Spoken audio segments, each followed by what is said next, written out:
All right, great. Good morning, good afternoon, everyone. Welcome to today's SAP TechEd Q&A session. My name is Helena Lozada, and I am part of the SAP Community team, and I'll be your host for today's call. Today's topic is DevOps services with SAP Business Technology Platform, and this is meant to be an interactive Q&A session, so we encourage you to ask questions and comment throughout the session. As you heard, this session is being recorded, so you can watch it again at any time within the next 24 hours. The recording will be available.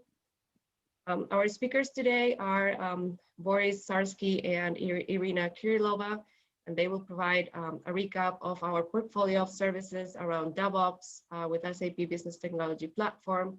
We will also have a couple of additional experts on the line who will be able to cover questions around CI and CD, transport and change management, alerting, and ops automation.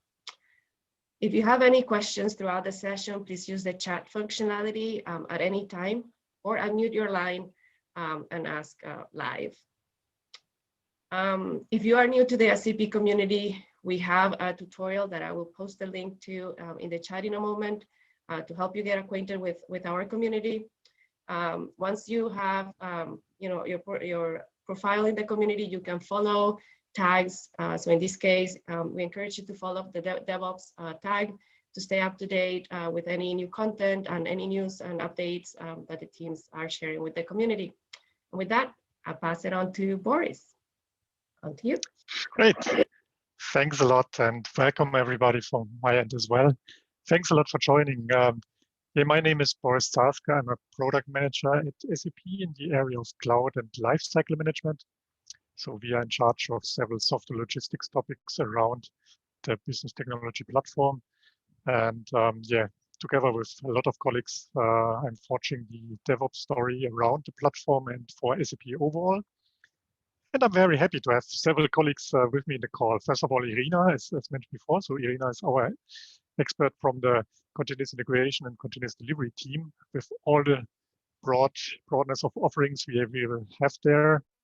Then we have Harald Stevens in the call, who's our actual expert for transport and delivery and change management. I'm very happy to have Harald here as well. And finally, we have also Kirill Gavrilov in. Thanks, Kirill, for joining, for making it possible. So Kirill is really our expert for the operations part, meaning especially alerting and ops automation topics. So you see, you have really a lot of experts today in the call, and I hope you will make use of it by coming up with interactive questions here. But as TechEd has been some weeks back, I thought it's a good idea to have a short recap of our offerings in the beginning. So I will spend the first minutes on that one.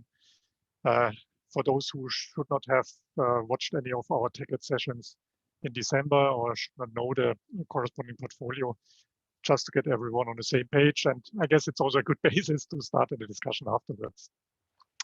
Okay, I will start here with, with our standard disclaimer, because we will also have some forward-looking statements. And you might also know or have heard of the recent rebranding changes.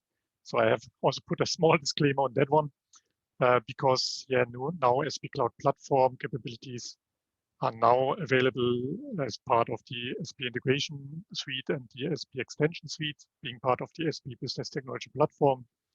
Don't worry, it does not mean that we will stop supporting anything. It's just a pure rebranding to bring in together all the different offerings under one platform brand, so to say. When we talk about DevOps, we normally start with a simple definition. One definition, because there are many definitions out there. We normally like that one here from Ken Muggeridge from ThoughtWorks, according to which DevOps is a culture where people, regardless of title or background, work together to imagine, develop, deploy, and finally operate a system. And the important aspect here, of course, is this cultural aspect. So DevOps is not something you buy, meaning you buy a product and just implement it and you're done. Instead, you really have to come up with an open failure culture where you have cross-functional teams with common goals and yeah, just work together and to build that bridge between development and operations as two very prominent examples of the roles that contribute to the success of the applications you want to come up with. Yeah, we have several building blocks, and those are structured along certain phases, starting the lower left with the plan and setup phase, where you normally gain access to the platform itself. Think maybe about some basic cloud principles.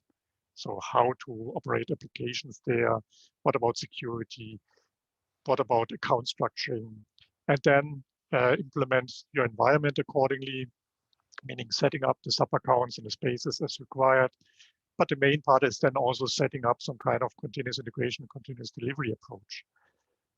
That is then used in the development and test phase, where your development teams then actually come up with increments, which are then qualified ideally with that automated pipeline with corresponding tests that are being performed and with the direct feedback channel, and so that they can come up with a qualified release candidate, which is then propagated towards the production in the deliver and change phase, either highly automated or with the right amount of control if you have more strict boundary conditions.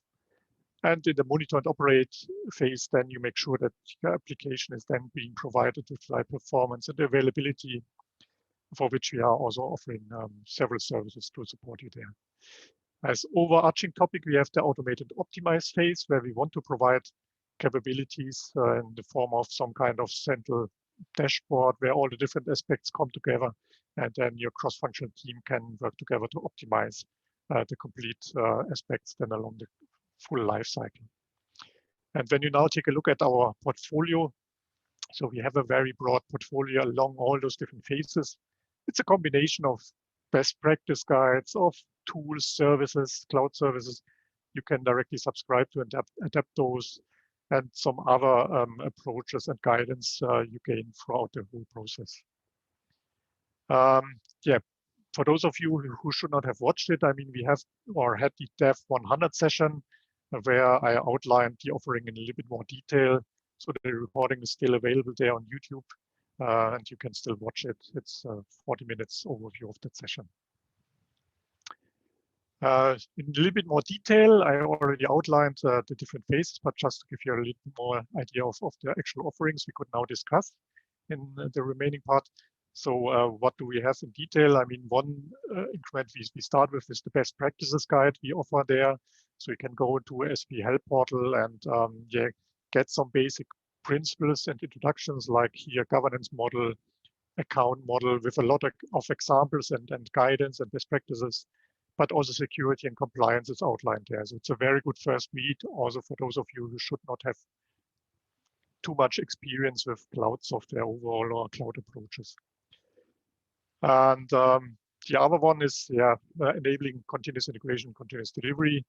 I'm pretty sure all of you know what it's all about. So you have a central source code repository like GitHub, where your developers push their changes into, and that then triggers a continuous integration server like Jenkins, for example, who then performs an automated build and most importantly, automated tests, and then provides that direct feedback channel to the developers who can react on that corresponding outcome. And if you have then confidence in the outcome of those automated tests, you can then extend that as well towards continuous delivery, meaning the pipeline directly triggers then the deployment also, or the propagation, and later on also the deployment to the target runtime accordingly. And when you now think of our offerings, so we have a very broad offering as mentioned before. So the most simple one and most straightforward one, fitting for a lot of use cases already around the SAP Business Technology Platform, is our pipeline as a service offering. So it's the SAP Continuous Integration and Delivery Service. I've put a screenshot here. The idea is that you go to the platform and subscribe to the service, and then can set up a running pipeline almost out of the box. And that's, of course, lowering the entry barrier pretty much, because yeah, you have that running pipeline and can use that.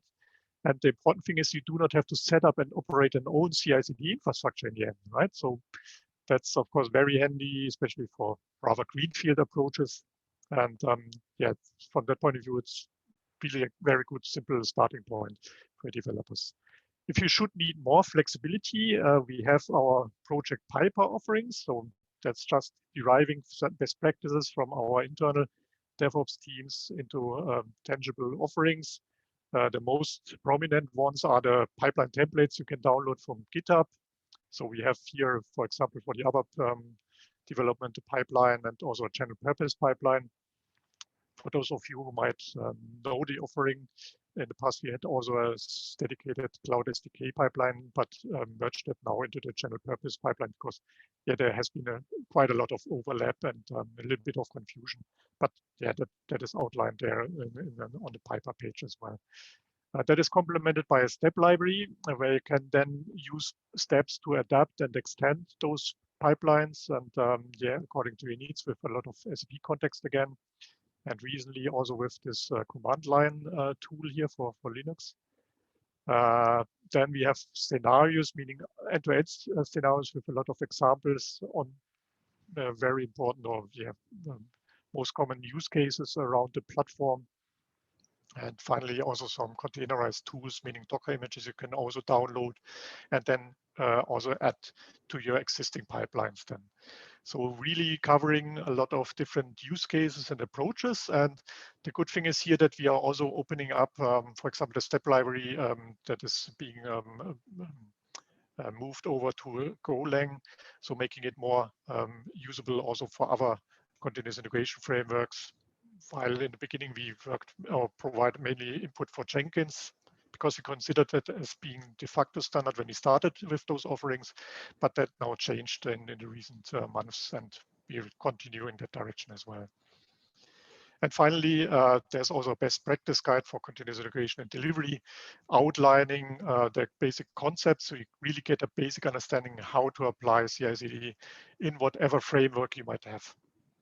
That is all available there, and we think that's really giving a complete, very attractive offering for whatever situation you might be in. If you start from scratch and want to have just quick results or have already environments in place from non-SAP environments and now want to bring in rather SAP there as well. So also there we support you with corresponding approaches then.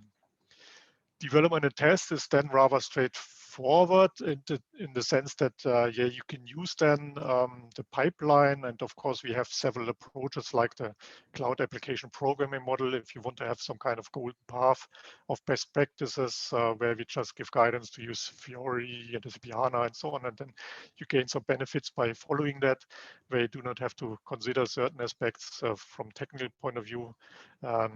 But of course, we are open. It's not a must. It's just an option. In terms of development environments, we are pretty open there. Of course, we offer our own development environments from the platform with the Business Application Studio, which has the advantage that you have a high integration there. But in principle, we are open there also to, you're free to use also Eclipse or Visual Studio Code. And we offer corresponding integration capabilities there as well. And we'll further foster that also in the upcoming future. And besides that, of course, the main challenge here is to come up with meaningful automated tests.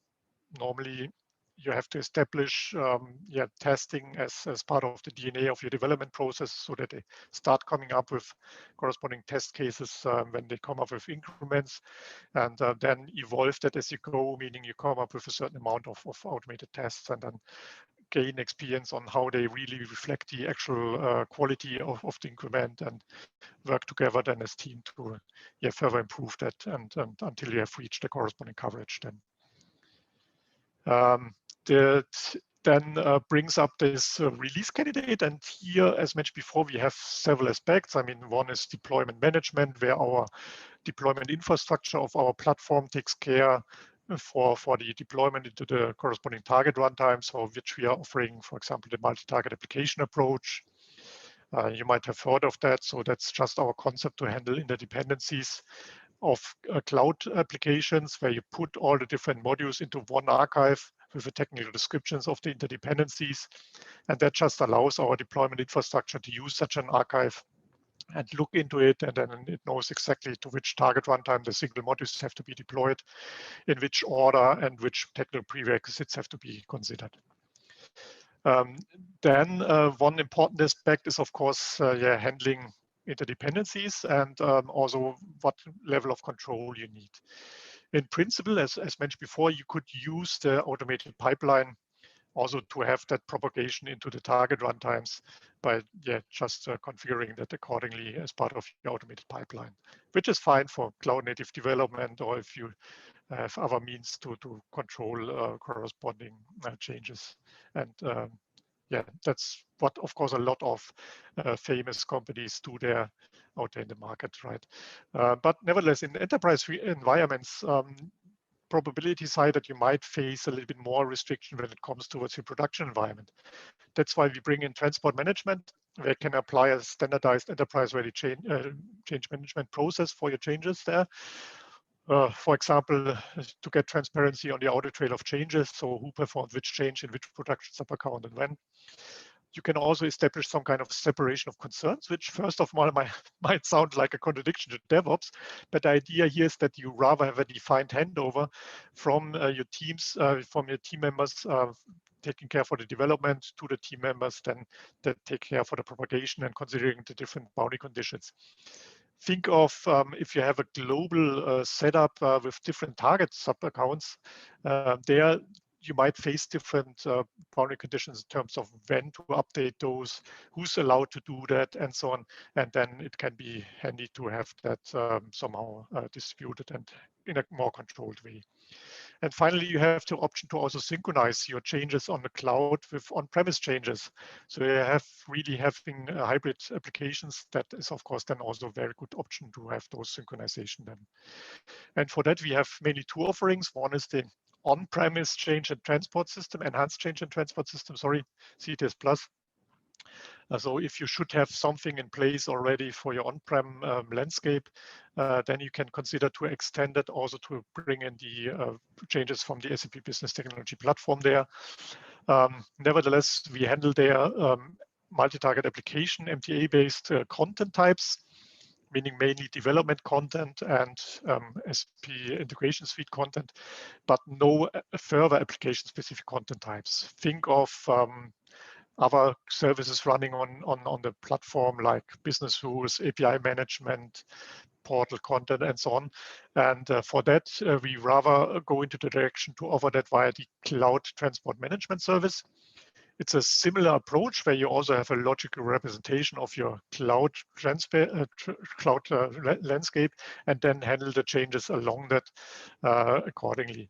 And the good thing is here we have a very high integration there with that service as well, and have the vision to really cover all cloud changes with that service in the long run. The overall picture very briefly looks like you have CTS and all the different flavors for on-prem, with the side remark that you can use the enhanced change and transport system to handle also MTA-based cloud changes. Otherwise, our way forward is to use the cloud transport management service. And here you also have the option to hand over from the automated pipeline into transport management, meaning your team uses an automated pipeline, like, for example, using the continuous integration and delivery service. Very quick results, very easy to set up. As soon as they come up with a release candidate, you then configure as part of the pipeline the handover into transport management and then just regain control of those changes. So it's pretty relaxed to start very simple, start small, and nevertheless have the option to regain control whenever you need it in a later point in time, and then can also integrate into a change management, such as running on SAP Solution Manager with change request management and quality gate management out of the box. So really stepwise approach is possible, and from that point of view, we think that that is a very attractive approach and offering overall. There has been a session as well, Dev 104, from our colleague Patrick Schmidt, who outlined rather the hybrid aspects, the integration into change management running on SAP Solution Manager. So if you want to learn more about that, you can watch the recording accordingly. Okay, and finally, monitor and operate phase. They then make sure that the application is being provided with the right performance. Here we and availability. Here we mainly offer two services, or we stress two services to support your SRE teams. One is the alert notification service, where you can subscribe to events coming from the platform, be it from used services. You can come up with custom alerts, be it from the hyperscalers or from the persistency, and consume them via the channel of choice, meaning via Slack, Microsoft Teams, email, or also with an out-of-the-box integration into SAP Solution Manager if you should have corresponding operations procedures in place that then jumps in smoothly as well. And the other offering is the automation pilot service, which mainly offers a catalog of, Kirill, correct me if I'm wrong, I know over 130, but I assume it's even more nowadays, automated commands around the platform, around alert remediation, allowed ops automation, which you can just use to further extend and to get rid of recurring manual tasks then. And we also have a very tight integration of that. Just to finalize that, so just think of a situation where you have your application where an event comes up, meaning, so for example, a service stops working, which would trigger then the alert notification service, which would notify you via the channel of choice, as mentioned before, but which could also then directly trigger then the automation pilot service. And ideally, you have configured a corresponding command there already for that case, like, for example, restarting the service. Ideally, that would already resolve the issue. So for your site reliability engineers, that would look like they get notified an issue came up. Automation pilot service did kick in and could resolve the issue. So there's no immediate action required, but nevertheless, of course, it makes sense to look into the root cause later on and make sure that it does not show up again. Otherwise, if it could not solve it, the automation pilot service could already have gathered, for example, log files when the issue came up, which should also help you to resolve the issue correspondingly. Yeah, that's also that very high integration we offer. And there has also been a 20-minute breakout session from Kirill, Dev 212, that outlines in a little bit more detail how that interplay looks like and how the services look like with demo parts. Also, very well spent 20 minutes, I would say, if you want to learn more about it.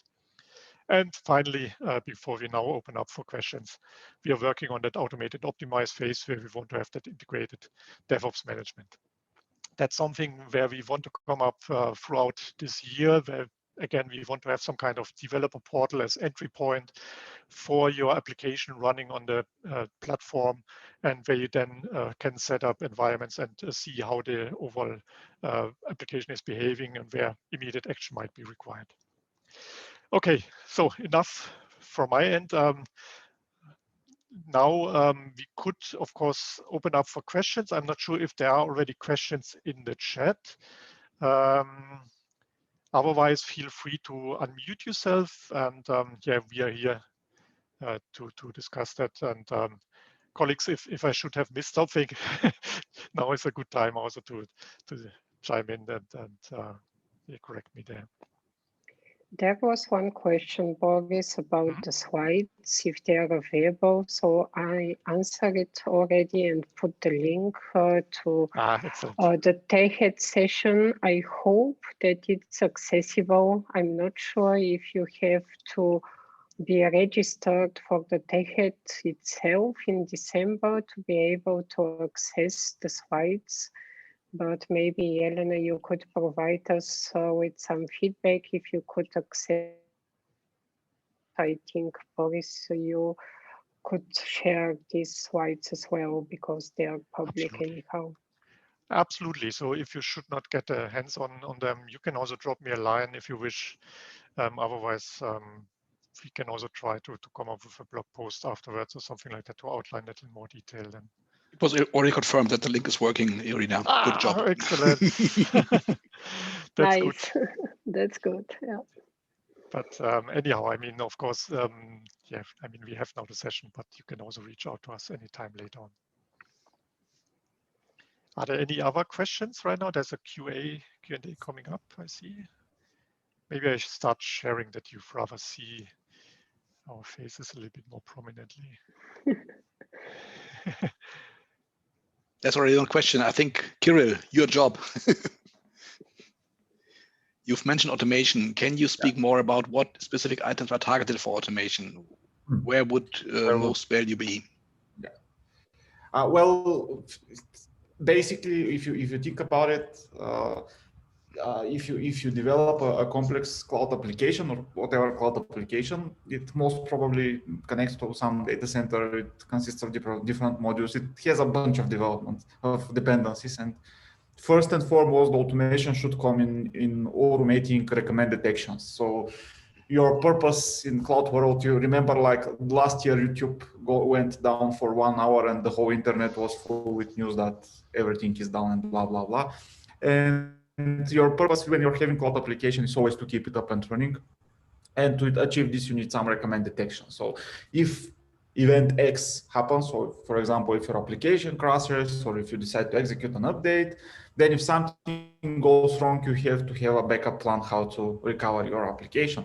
And of course here the most prominent way is automation, because it's faster than humans, than us humans.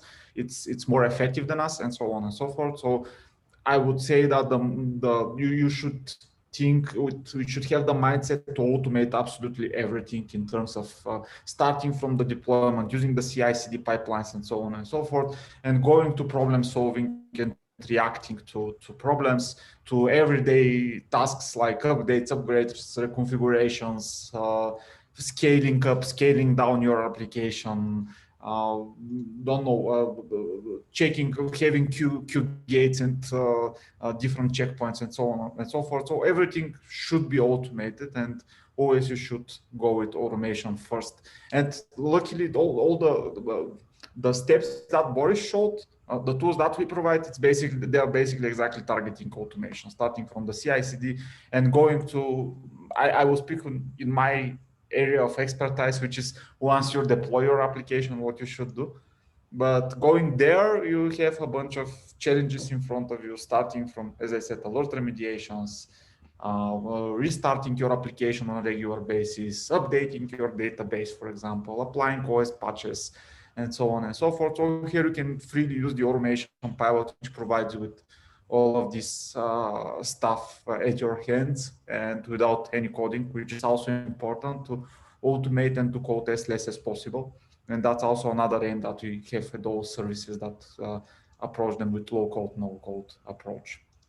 I hope this is enough as an answer. But if there's something you want me to drill down, just say. But thanks a lot, Jelena, for breaking the ice here. Really appreciate it.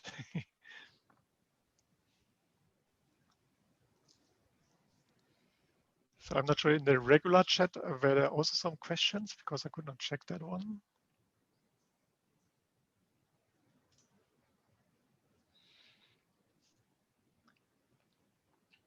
If haven't not, seen any there, no. Okay. Maybe, yeah, Irina, because I assume your service has been the last one we had added, right, with the continuous integration delivery service. So maybe you can also outline what use cases are supported there today already. Maybe that's also interesting for those who might be interested to look at it. So yeah, maybe it's a good idea. Yes. So yes, the first version was published in August. So we started with 2 use cases, basically for projects, SAP Fiori projects or SAP UI5 projects, and also for projects following the SAP Cloud Application Programming model. These were the 2 use cases we have started. Now there are some couple in progress. So we are looking currently into CPI projects. So basically the colleagues from CPI teams are also contributing to Project Piper, which is the base at the end also for our service. And maybe if somebody of you have already seen the service, we had also a recent delivery in December, and we now support also on-premise Git-based systems. So it was also a major feature of the service, and I hope it could be used now by more customers than in the summer. Because at that point of time, we started only with support of github.com. And so that's why the service had a very limited functionality. but yeah, it's nevertheless appreciated to have that starting point. Thanks a lot, Irina. I saw that we have another question. Sorry, I missed it before from Elena again. In on-premise world, we are stuck with Solution Manager, or is there hope for something better coming our way? The hint is also speaking for itself, I would say, and I assume we all know what you mean with that, right? I mean, first of all, I mean for cloud applications, yeah, we first of all strive to be open in that sense that, yeah, especially for cloud native scenarios, it would not make sense to really demand that you have to have Solution Manager in place, right? Of course, we have a lot of customers that, yeah, you can say have to have SAP Solution Manager or want to have Solution Manager, whatever you want to phrase it. And for those, of course, we also have to offer that integration. That's why I stressed that with the integration option also of the alerts and so on. But that's not a must, of course. Also there we are open for other frameworks. And for example, also alerting is also out of the box integratable with VictorOps and ServiceNow and so on, right? For on-premise, I mean, for cloud-centric customers, I'm pretty sure you're aware of the SAP Cloud ALM offering that is coming up, and also there they have the vision to cover more and more also of the operation parts as option around also the business technology platform in the long run. Again, as an option, also not of a must. For on-premise, yeah, I mean, it's the case, of course, that also the SAP Cloud ALM is targeted to cover, for example, hybrid scenarios. Also, they have some visions there in that regards, but yeah, I'm not the one to say that. Yeah, that's now the strategy to completely get rid of SAP Solution Manager. I'm pretty sure that also SAP Cloud ALM does not have the goal to replace all the functionalities SAP Solution Manager does offer. It's very, very broad, and with that, it's also not always that straightforward to use. No question about it. But the goal is rather there to move or offer also parts that are relevant also only in that context over there. If that really does provide an answer to your actual question, that's of course a different part. I'm not sure, colleagues, are you aware of other offerings there for on-prem operations in that sense? No, so as far as I know, the current planning for Solution Manager reaches into the year 2027. But as the say on-premise world is planned to be supported until 2040, I think that at least this time we will still see some kind of Solution Manager support. So I'm afraid if we're really using the full breadth of functionality inside Solution Manager, which is, say, more related to the, say, roots of Solution Manager lying in the CRM world, I think this will be very difficult to replace by the Cloud ALM in total. Yeah, of course, probably the long-term so focus will shift from the on-premise world to the cloud world, and so the functionality of Cloud ALM will increase step by step. They are currently starting with enabling implementation projects for S/4HANA Cloud. So that's their very first, say, major use case. But as already pointed out, the integration of Cloud ALM into our tools will of course increase. So transport management is already started with this integration. So we have run a successful proof of concept for that, and we are planning to have that available during the year, so that also, say, triggering or controlling transports via cloud transport management from Cloud ALM will be possible. So that kind of functionality will be there. And so I think this will go step by step, that more and more things will be offered in Cloud ALM and will then not be done in Solution Manager anymore. But to completely replace it, I think this will take many years, if at all. Yeah. But yeah, I also think that it's not really required in full scope, right? I mean, it will remain for certain on-premise parts, but as mentioned, I mean, change management, yeah, they will also come up with something in that direction. And I hope that it will be also a little bit, yeah, cloud-like to use then later on, also to handle that in that one. Is there a roadmap for CI/CD? Yes, I mean, in principle, our services are part of the SAP Roadmap Explorer, so you can go there. I could paste the link. Thanks a lot. If you could paste the direct link there. There you can see then also normally the corresponding roadmap information for the different services, and continuous integration and delivery is one of the services that is also represented there. So, Irina, it would be great if you could paste the link there. And does Project Piper is available as service on SAP Cloud Platform? Project Piper is that one where we have several offerings, right? It's not really a service you have to subscribe to it, so it's really an open source project. But sorry, Irina, you're the actual expert to answer. Yeah, yes, sorry. It's fully okay. So that's what exactly I wanted to say. So it's not a service. It's available on GitHub.com.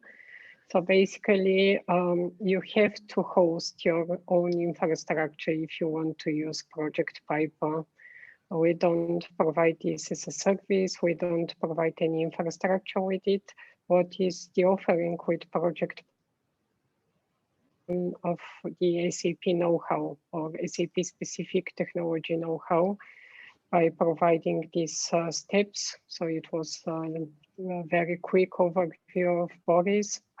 So all those steps could be used to build your own pipeline as you want it. So it gives you the full flexibility when using this this project.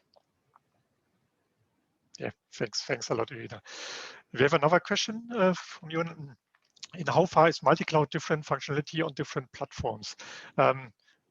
If I get it right, I mean, what I can stress is that our services around DevOps, they really strive to really decouple also from the underlying environment, for example. Also, meaning our services, of course, on the different multi-cloud providers, they should be the same when they are offered there. For example, transport management, you can also handle as central service and then handle transports into different global accounts as well, or between different global accounts.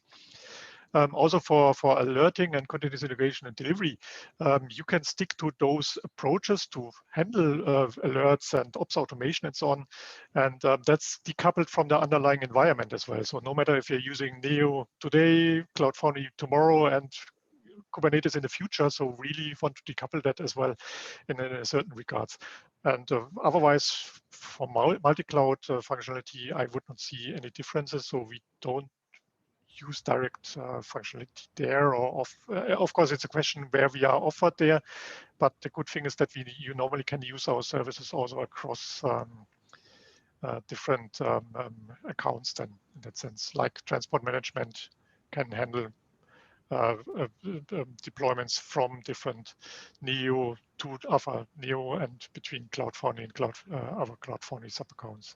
Exactly. So it's not a problem if you have, say, some content which you have created, say, in an Azure-based Cloud Foundry environment and would like to transport it to a AWS-based Cloud Foundry environment. So that would be possible.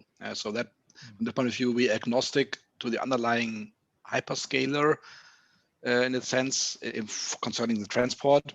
But of course, if you are making use inside your application of specific hyperscaler specific capabilities, of course, that might break the story in the sense that you have to see if the corresponding service of the hyperscaler you are using is available in the target environment as well. But our services are, as Boris said, agnostic towards the underlying hyperscaler infrastructure.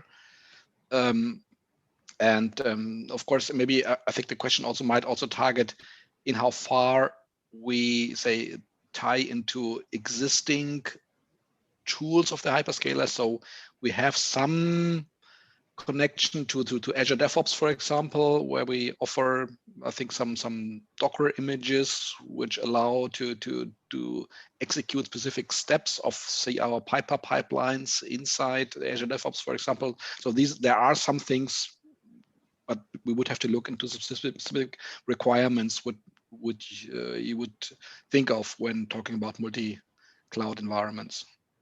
Right, and for example, also Automation Pilot, I mean, there we have a dependency to Google Cloud Platform, right? But it does not mean that you cannot use it with other environments then, right? Yeah.